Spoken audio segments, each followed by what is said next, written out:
Yo les amis, c'est Kazin, j'espère que vous allez bien. Alors attendez, je vais redresser un petit peu le téléphone. Faut que je change un petit peu le setup, mais ça sera plutôt... Je t'avoue, on va faire ça. On va changer le setup, mais... Enfin, j'espère pouvoir changer le setup. Mais plutôt, j'ai envie de te dire plutôt cet été. Voilà. Je t'en dirai un petit peu plus dans quelques mois.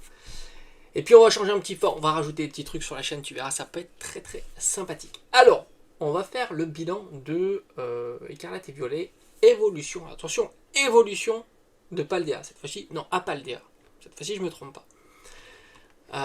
Parce je m'étais trompé sur le titre de Destinée de Paldea, mais c'est vrai qu'ils s'embêtent à utiliser tout un tas de noms qui se ressemblent. Là on est sur évolution à Paldea, donc EV2, qui est sorti en juin 2023, donc quasiment durant l'été 2023. Donc c'est une série qui est ultra jeune, mais c'est bien de suivre pas à pas et de voir un petit peu comment une série évolue une fois qu'elle sort, une fois que les mois passent, et ainsi de suite.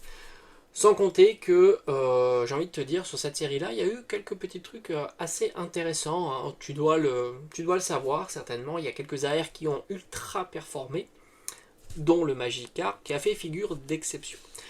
Et on peut voir aussi que durant les périodes de solde, on pouvait trouver des boosters, des displays pour pas trop cher. On va voir si c'était toujours le cas. Alors évidemment, je parle pas de prix que tu peux trouver en boutique, parce que ça c'est les prix qui sont standardisés, on va dire, mais plutôt ce que tu peux trouver sur internet, sur tout un tas de plateformes de marketplace qui proposent des items Pokémon.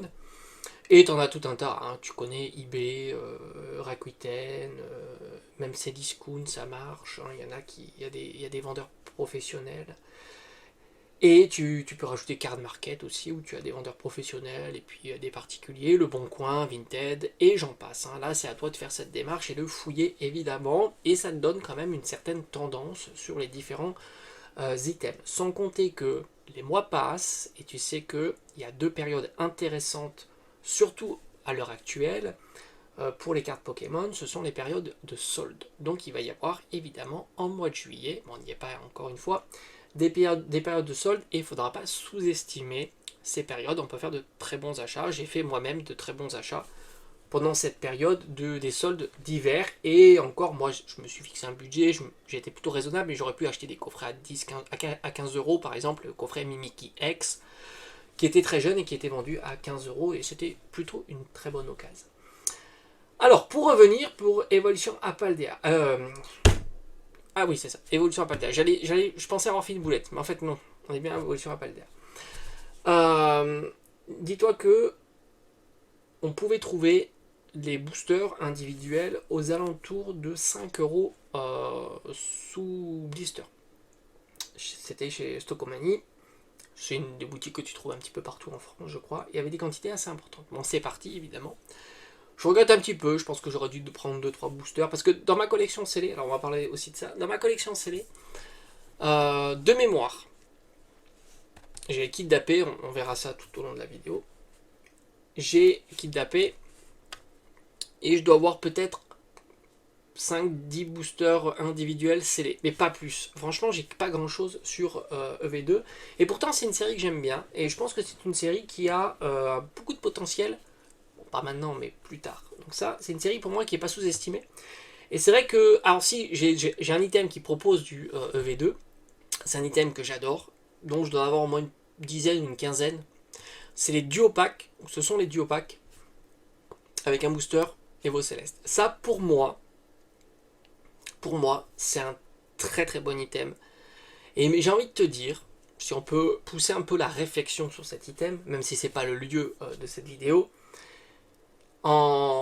il pourrait allier aussi très très bien les box break, où tu proposerais, tu vois, ce genre d'item, bon pas maintenant, mais plus tard, parce que à la fois tu auras une série un peu, on va dire, loterie, Evo Céleste, et une autre série beaucoup moins loterie pour EV2. Donc je pense que faire un petit package comme ça en box break, ça pourrait être très très intéressant. Alors pas maintenant, c'est évident, mais dans quelques années, quand EV2 sera plus populaire, parce que je doute pas de la future popularité de cette série-là, et en règle générale du bloc Écarlate et Violet. Mais il faut que le temps passe un petit peu, il faut que, évidemment, les séries ne soient plus disponibles, plus recyclées, comme on a vu d'ailleurs par le passé, avec énormément de coffrets avec XY Evolution, avec Soleil et Lune, fin de bloc, Alliance Infaillible, Duo de Choc, Éclipse Cosmique, etc.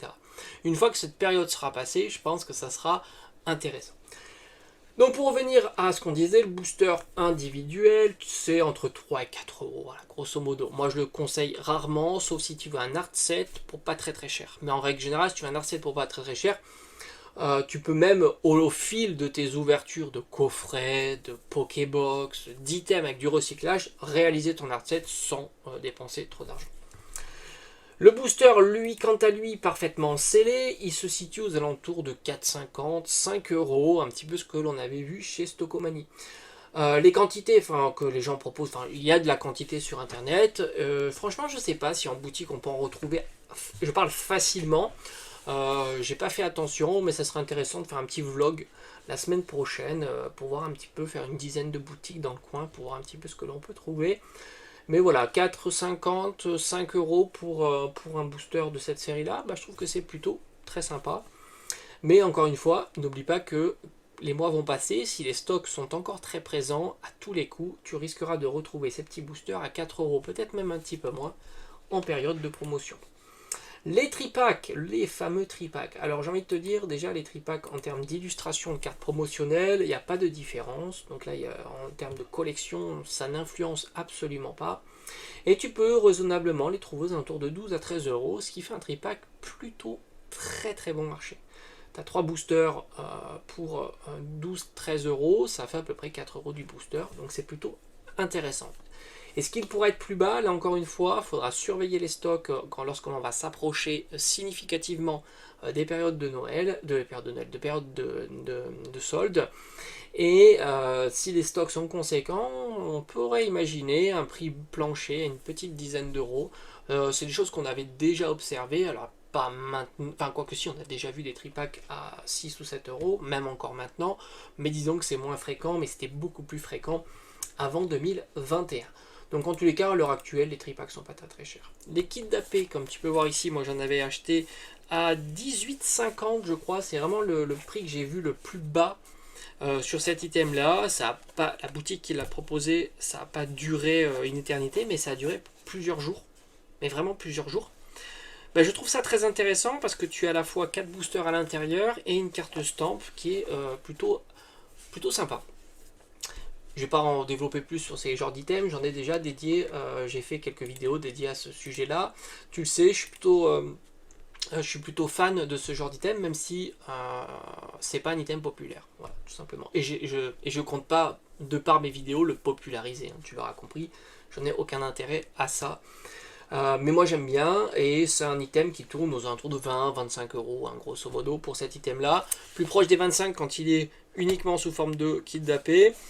Tu verras qu'on pourra trouver les build and battle, ça veut dire 2 kits d'AP plus 3 boosters, pour un prix beaucoup plus intéressant. Souvent tu peux faire ça si tu es intéressé, parce que tu en as 2 à l'intérieur, donc c'est plutôt un bon compromis quand tu ne trouves pas à bon prix le kit d'AP.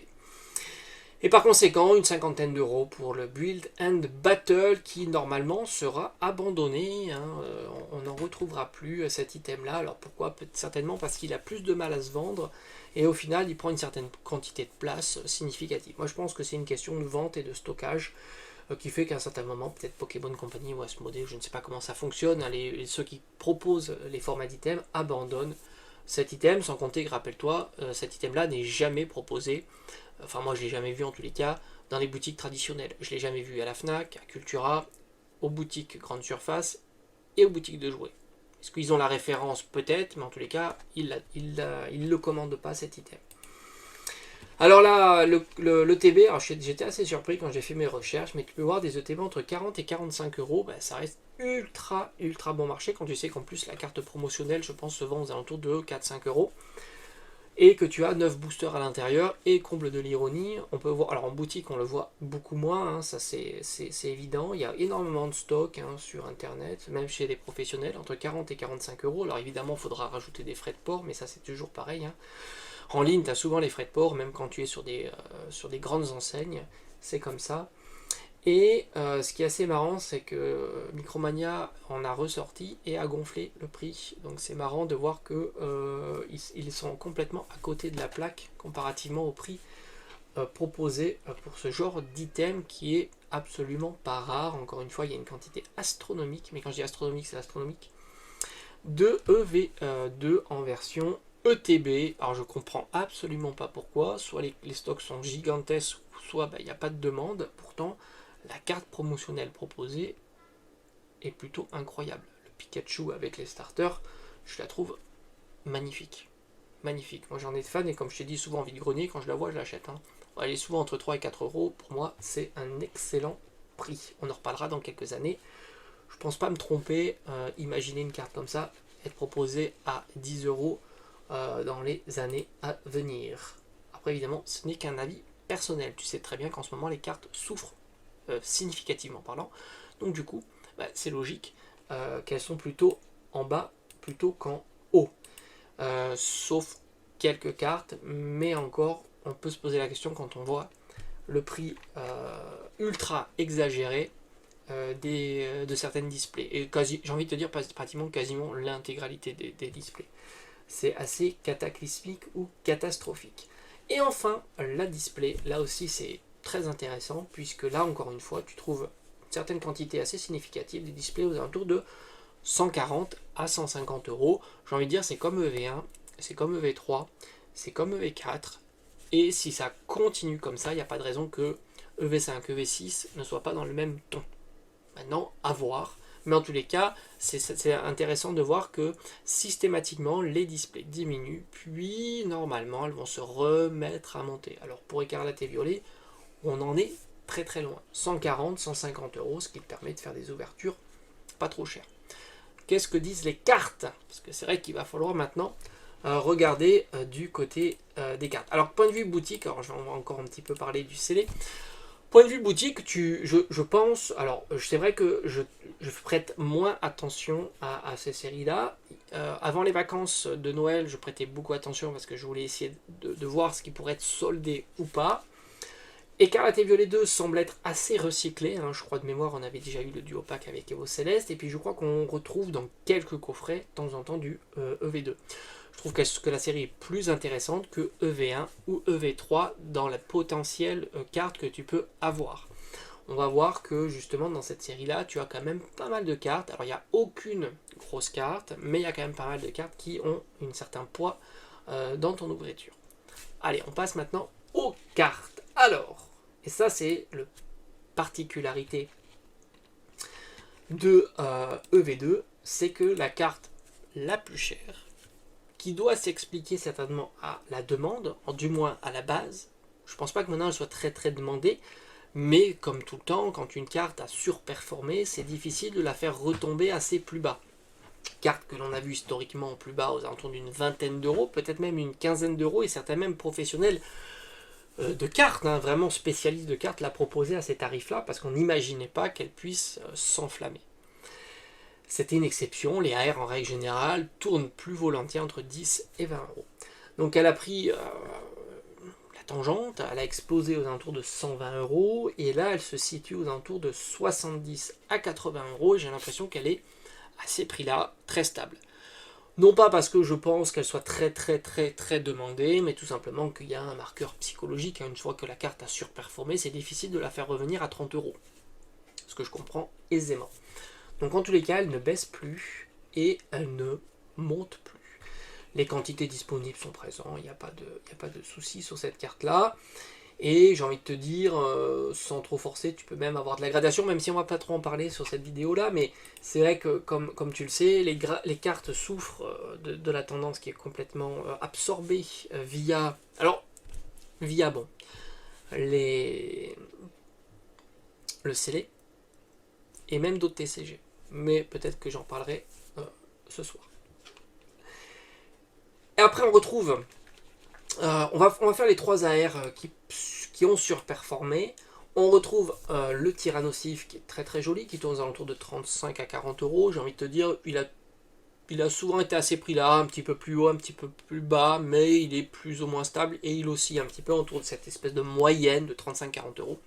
Je crois que je l'avais acheté 30 euros, moi, à l'époque, il y a très longtemps, ou 25 euros, quelque chose comme ça. Enfin, je pensais avoir fait un bon achat. Au final, il était monté vers les 45, peut-être 50 euros, puis il est redescendu. En tous les cas, il semble être stable à cette valeur depuis un certain temps. Et franchement, pour des AR qui tombent assez régulièrement dans une display, tu auras quand même pas mal d'AR normalement en ouverture, c'est plutôt intéressant.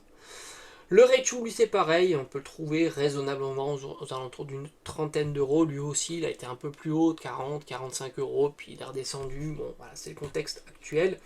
Les cartes, c'est compliqué, il y a toujours un petit euphorie quand ça sort, mais ça reste ultra léger. Que disent les SAR? Alors, on va aller voir du côté de machine. Cette fois-ci, je vais te parler des SAR dresseurs, parce que rappelle-toi, en règle générale, les SAR dresseurs se cassent la figure, et même certaines ne marchent quasiment plus.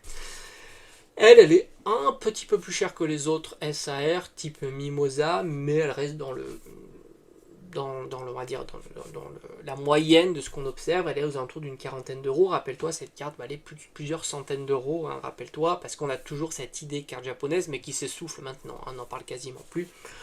On a eu encore un peu cette façon de voir les choses avec Machine aussi d'ailleurs sur 4.5, mais on le sait, ça fonctionne plus.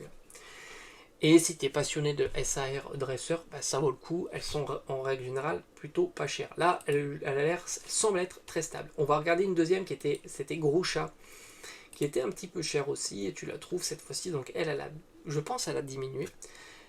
Puisque je la voyais plutôt aux alentours d'une vingtaine d'euros, on la trouve plutôt aux alentours de 14 euros, 15 euros pour cette carte-là. Donc voilà, SAR, dresseur, c'est en règle générale, c'est un petit peu comme ça.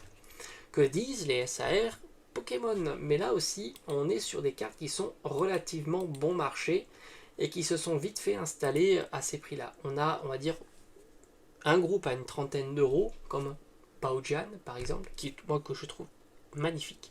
Et c'est en soi que cette série-là a du potentiel, c'est que les SAR des Pokémon nouveaux, hein, d'Écarlate et Violet, sont vraiment pas chers. Et à un certain moment, les tendances peuvent se refaire et se défaire.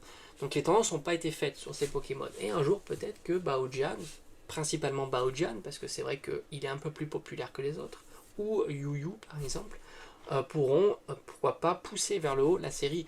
Et en plus, tu as les AR qui tombent régulièrement. Dans une display, tu as quand même pas mal de AR qui vont tomber, et tu retrouves quand même quelques AR très intéressantes. En termes de valeur, évidemment. Yu 30-35 euros aussi. Miascarade, ça a été la grosse déception. Rappelle-toi, certains disaient c'est l'une des meilleures, voire la meilleure carte de la série. Au final, on est aux alentours d'une vingtaine d'euros. Et j'ai envie de dire 20 euros, c'est un peu classique sur la série. T'as beaucoup de cartes qui se situent aux alentours d'une vingtaine d'euros pour les SAR, hein, comme du Flamigator. Et je crois que la grosse déception des AR, ça a été le canard qui se coiffe, Palmaval, qui était tombé à pratiquement une dizaine d'euros. Alors franchement, pour une SAR, c'est sidérant de voir un Pokémon comme ça, qui est censé être un Pokémon populaire pour Écarlate et Violet, tomber aussi bas, mais c'est la tendance. Après, comme carte très sympa, tu retrouves un Scarino que je trouve magnifique, mais qui lui a du mal aussi à décoller, puisqu'on le trouve à une dizaine d'euros, donc c'est assez faible pour une carte aussi jolie. Et puis rappelle-toi la fausse hype qu'il y a eu sur Marill, que tu peux trouver là aussi pour une douzaine d'euros. Et le Némélios, que je trouve une des plus belles AR, que tu peux trouver pour moins de 10 euros. Donc cette série-là, évidemment, a du potentiel, c'est assez clair. Déjà, elle a des cartes qui font un petit peu la différence, hein, les AR, et elle a du potentiel parce que tu as énormément de Pokémon qui se veut plutôt populaire, hein, Némélios, Carino, et autres qui sont vraiment ultra bon marché. J'ai pas envie de dire sous-cotée, parce que franchement, elle n'est pas sous-cotée, elle est cotée par rapport au moment actuel. Elle est absolument pas sous-cotée, la série. Mais elle a un potentiel si on y jette un œil plus attentif, de par certains Pokémon qui sont vraiment très sympas. Allez, on se dit à bientôt. Prochaine série, je sais pas. On va voir. Si ça bouge un peu sur 151, on parlera de 151. Je sais que c'est une série qui vous captive plus tôt et qui est, c'est vrai, qui est intéressant. Et on verra un petit peu tout ça. Allez, je te dis à bientôt. Ciao, ciao.